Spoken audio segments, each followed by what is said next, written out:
Well, Shana Tova, good Yontif, Happy New Year.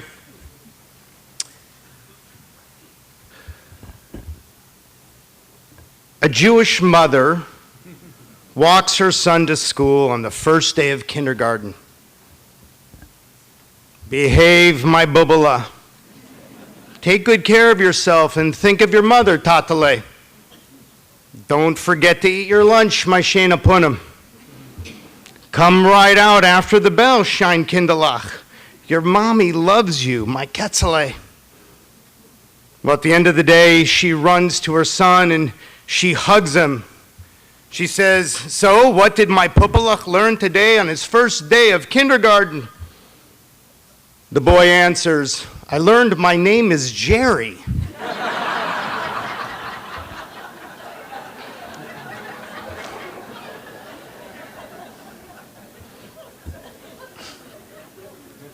When I was 18, I lived on Kibbutz Dat Yam near Caesarea, which is located north of Netanya on the coast of Israel.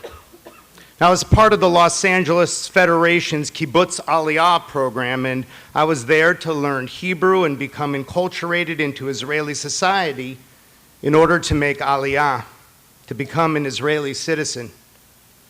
While I never officially made Aliyah, the experience has left many indelible impressions on me.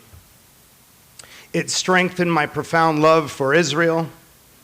It helped me learn the hard way that working in the orchards was not my cup of tea. And I met some terrific people from all over the world. And one moment from my time on the kibbutz that I often reflect on as simply a funny or maybe an odd story happened while sitting on the lawn in front of our residence hall with my new international friends. We were simply chatting and resting after a long day of picking fruit in the fields and studying Hebrew. Then, out of nowhere, I get hit in the head with a stick. I look around with some amazement and lots of annoyance, and I see this other kibbutz volunteer, Jean-Claude, looking at me. I ask, "Did you just throw a stick at me?" He simply said yes in a very thick French accent. And then he continued to say, "I wanted your attention, but I couldn't remember your name." "Hey you, dude, what's your name? Bub, champ, sweetie, sir, ma'am, mister, miss." The list can go on, and in my case, I would even add throwing a stick at a person's head for replacements when we don't know someone's name. Well, not knowing or not remembering someone's name will and always has been and will always be a fact of life. It will happen over and over. It's inevitable. I try my best, as do the rest of the clergy, our staff, our lay leaders, to remember all of your names. But in all honesty, we know that sometimes we can't recall a name, or by accident we mix up a name. And if we have done this with you, we are truly apologetic. We are apologetic because we know every study and all empirical evidence show that when we are greeted by our name, when someone remembers our name, we feel more special, more important, usually friendlier, kinder, and more connected. And this is why we are working on getting better at knowing names, and why we want all of you to get better at it too. So to state the obvious, by now you have all noticed that these high holy days and for the foreseeable future, we are asking everyone to wear name tags. Name tags are not a new invention, and while we have worn them in the past for a program here or a meeting there, our Congregational Engagement Committee has come to the conclusion that this must become a regular practice during as many of our PTBE events as possible. And for those of you who attend the Erev Shabbat services, you know that we started this practice of wearing name tags many months ago. Nonetheless, just because our engagement committee, the board, clergy, and staff have made it one of our priorities, name tags by themselves won't make a difference unless we, the clergy, the staff, board members, committee members, and most importantly, the congregation, the members of PTBE, all of us as a whole get behind this practice. Now, I know that there are some of you who are saying to yourselves, I'm not going to wear a name tag. I feel silly. Some of you are saying, everyone already knows me, so why should I wear a name tag? Why should I feel a need to advertise my name? Why are name tags important, and why do we believe this will make PTBE an even greater congregation than it already is? Well, let me expound. Number one, security.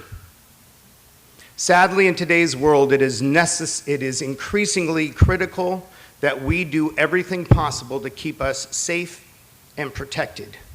Every security company, every specialist will tell you that one of the greatest forms of security is communal awareness. When we know each other by name, by sight, and through our relationships, we are a safer community. This is true in our places of work, our neighborhoods, our schools, our city, and especially PTBE. When we are habituated to know each other by name, we become a much safer community. 2, membership. There is logistic and administrative necessities to identifying those who are members, relatives, and friends of members. Not only does our knowing names play a role in security, but also it enables the clergy, the staff, our lay leaders to get to know you better, to serve you, to help you, to care for you. We want every member to feel known and special, and helping us remember your name is part of that. 3rd, but not least, and actually, in my opinion, the most important, is connectedness and relationship. Knowing each other's names is the starting point to creating the type of connectedness and relational Judaism we all desire. Knowing your name helps us help you. Knowing each other's names helps you help each other. We have all been in that awkward moment and position of having spoken to someone here and there, but we can't remember their name, and now it's too embarrassing to ask. How nice would it be if we were never to be caught like that again? Every Erev Shabbat, we recite our prayer for healing. Now, beginning with Cantor Ilana's comforting voice and carefully selected music, we begin to think about those who we care for and those who we care about. We pray for refuah shlema, for recovery from emotional, spiritual, and physical ailments. We ask those who need the prayer to stand. The clergy asks for names of those who are ill as we walk through the room, giving each person needing healing a name. Then we read a list of names of those needing this prayer who are unable to attend the service or who live far away. But you know what the most important part of this ritual is? It is when we ask those in attendance to pay attention to those who are standing, to pay attention to those whose names we read. Why? Because we as a congregation must be there for each other, and when we know each other by name, this can happen at a much deeper level. On Rosh Hashanah, we celebrate the creation of the world, and Rabbi Gunther Plaut of blessed memory teaches in his commentary to the Torah that the creation story is written in sparse, austere language. The creation story speaks of God, the world, plants and trees, the heavens, animals, and humankind in relationship with God and in relationship with each other. Well, in order to better relate to our creation story and to what Rabbi Plaut teaches, I would like to share a modern perspective from Rabbi Mark Gelman, who is famous for being the Jewish half of the God Squad, which used to be part of the Good Morning America show. So Rabbi Gelman teaches in a midrash, God made and named almost everything in the world. God made and named heaven. God made and named the earth. God made and named the sun and the moon, the stars and the waters. God made and named almost everything. God even made and named the first humans, Adam and Eve. But God did not name the animals. God thought, I want Adam and Eve, humankind, to protect and care for the animals, so if I let them name the animals, they will get to know them better and really take care of them. Well, Rabbi Gelman's Midrash continues. He says, when Adam and Eve heard that they could name the animals, they were so happy. But very soon, Adam and Eve realized they didn't know what to name the creatures, or for that matter, they didn't know what to name anything. So Adam and Eve spent the rest of the day coming up with lots of ideas of how to address the animals, like calling out, hey you, dude, what's your name? Bub, champ, sweetie, sir, ma'am, mister, miss, and of course the most dangerous way of getting an animal's attention, throwing a stick at its head. Well, all of these ideas fell short. Adam and Eve realized this was not the answer to what God was asking them to do. Then out of nowhere, one of the animals looked at Adam directly and he said to him, listen to me. With all your talking and ideas about how to get our attention, what to call us, and most importantly, how to care for us, you never once asked us what we wanted to be named. So basically, Adam and Eve invented the name tag and asked all the animals to write their names and let them decide what they wanted to be called. And you know what they did? They told them. Midrashim are an amazing teaching tool. The ability of our rabbis of old and the rabbis of today to teach through stories, metaphor, fantastical experiences, and wisdom is a spectacular way for us to relate, comprehend, and contemplate our traditions and our ancient texts. Rabbi Gelman's Midrash on the creation story is fairly simplistic, while at the same time incredibly deep, nuanced, and poignant. On the surface, he teaches that one can read the creation story solely as a description of what happened. Case in point, the animals needed names. God asks Adam and Eve to name them. This is very straightforward and answers the question, how did the animals get their name? But this is not enough. Hinting at something deeper, we begin to unpack the Midrash and the text and learn more about the covenantal partnership between God and humankind. God needed the humans to play a specific role in our creation story, and one of those roles was to name the animals. But it's deeper than that. The Midrash helps us understand that when we help to create something and when we are responsible to ensuring the well-being of that entity, the connectedness leads to much deeper relationships. The Midrash illuminates the notion that if God creates the world all by God's self and decides that God alone is responsible for everything and humankind is merely a bystander, then humankind will not develop the relationships with the world that it needs in order to ensure its health, its happiness, and its future. Rabbi Gelman uses the creation story and humankind's responsibility to name the animals as a metaphor for our generation and for the world we live in. We have to operate in relationships. It's imperative that we are immersed in a covenantal experience. We must be partners in building and sustaining a much more strongly connected world. Well, this is also true of PTBE. When we create sacred relationships, when we create a covenantal partnership, when we know each other's names, we create a community that is more profoundly connected. At the heart of Rabbi Gelman's Midrash and Rabbi Plout's commentary, we learn that it is in this relationship with each other we are taught the essential values of compassion, kindness, empathy, and justice. And I truly believe that this is the core of our mission and our purpose at PTBE. When I was just 9 years old, my family, or should I say my father, decided we were moving from Los Angeles. This is the early 1970s. Vietnam is still raging. LA is experiencing a post-Watts riots reality. The smog was so thick you couldn't see down the street, and gasoline lines were circling the block. So my dad made the unilateral decision that we were not only leaving LA, but we were moving to Las Vegas. Now my father took me without my mother and my sister to go to Vegas and buy the house. But this wasn't the most surprising part of our father-son trip. The most noteworthy moment came when my dad drove to the local synagogue, Congregation Beth Shalom, to meet the rabbi. Well, this was remarkable because my dad was a very passive, secular at best Jew.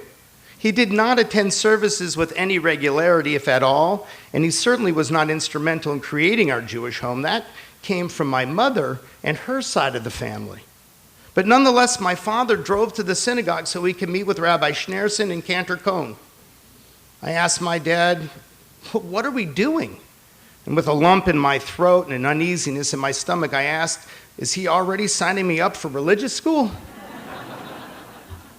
Well, to say the least, I was truly confused by this moment. Then my father taught me a lesson that I've never forgotten. See, my father taught me that when you move to a new city or a town, you should introduce yourself to the rabbi. And when I asked why, he continued to teach me that it was going to be the rabbi, the cantor, the congregation that would be our new support system in our new hometown. He continued to explain to me that this is where we would find our community, our friends. They would help us find the right places to buy our food, let us know which doctors were the best, in which neighborhood we should look for a house, what schools were good, where's the dry cleaner, etc., etc., etc. He taught me that these were going to be the people we could lean on while we were getting settled. Honestly, after he explained why we were visiting the rabbi in this way, it made total sense to me. But as I reflected on my father's lesson over the years, I'm completely struck with the depth to which my father described the importance to our well-being, to our emotional health and happiness that came with our connection to a congregation. He seemed to understand that sometimes in our lives we all need someone and we need some place where we can lean on. And the temple was that place. This lesson has proved itself over and over again in my life. And when I moved to the Bay Area for college, the first thing I did was join Temple Bethel in Berkeley. Looking back, joining the Berkeley congregation proved to be one of the most meaningful and important relationships of my undergraduate experience in my life. I wouldn't be here today had the congregation not been there for me, and ultimately I was able to be there for them. I had no idea that when I was 9 years old and my father took me to the synagogue in Las Vegas, nor when I was 19 and joined the congregation in Berkeley, that I would become a rabbi. I also had no idea how belonging to and the involvement in a congregation would shape who I have ultimately become. Well, for the past 27 years, I've been experienced congregational relationships from the other side, but the lessons are still the same. Synagogue is for life. Unlike other institutions which we're involved in, they usually have a shelf life. Our private schools, our universities, our gyms, our social clubs, our interest groups are usually temporary. I'm not insinuating that they're not important, but they are not designed to provide a shoulder to cry on, a community to celebrate with, or care for you from birth to death. PTBE is. If we can start by knowing each other's names, and like Rabbi Gelman teaches, we can start to care for one another in a much more profound way. If we can care for each other in the most genuine way possible, then we will perpetuate the core mission of congregational life, which is to love your neighbor as yourself, to provide someone to lean on. I hope we all learned the lesson that I was taught when I was 9, which is that it is each of us, responsibility to join and to be involved. If my father had sat around and waited for the rabbi to come to him or waited for the congregation to figure out what our family needed, we would still be waiting. Not because the temple was neglectful or lazy. Nothing could be further from the truth. But my father understood we had a responsibility to the relationship too. It is incumbent upon each of us to be proactive in this relationship.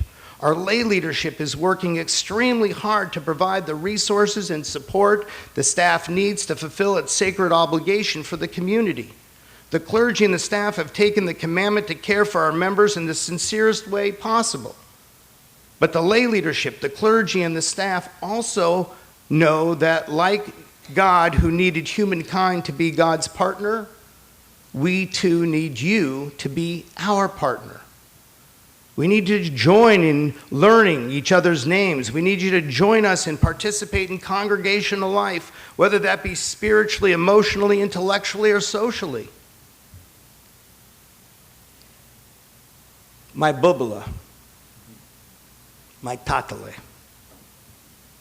my shena punim, my shine kindalach, my ketzale, my pupalach, my friends, my family, my congregants.